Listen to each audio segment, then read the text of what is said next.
Hello everyone, good morning, welcome to my new mini blog. আজ সকাল সকাল কিন্তু ওয়েদারটা বেশ ভালো ছিল। এরপর চাটা খেয়ে রেডি হয়ে আমি আর মা একটু গল্প করছিলাম, মা দুপুরে কি রান্না বান্না করবে সেটাই। দেন বেরোলাম পড়াতে।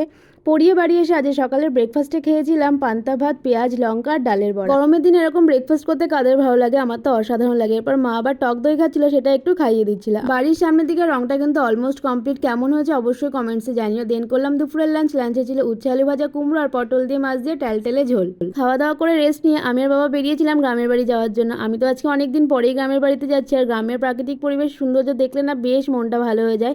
তার সাথে তখন সূর্য অস্ত যাচ্ছিল, প্রাকৃতিক সৌন্দর্যটা যেন আরোই দ্বিগুণ হয়ে গেছিল। যাওয়ার সাথে সাথেই বোন আবার বানিয়ে দিল ঠান্ডা ঠান্ডা বেলের শরবত। এরপর আমরা সবাই মিলে পুকুর পাড়ে একসাথে বসে বসে গল্প করছিলাম। অনেকদিন পরে সবার সাথে দেখা হয়েছে, তো বেশ ভালো লাগছিল। এরপর গ্রামের বাড়ি থেকে ফেরার পথেই দেখলাম একটা চপের দোকান, সেখান থেকে বেশ কিছু চপ নিয়ে নিলাম। বাড়িতে এসে সন্ধ্যে টিফিন তো করলাম চা, চপ আর মুড়ি দিয়ে। তো আজকে সারাদিনটা তো এভাবেই কাটালাম। Tata, thanks for watching.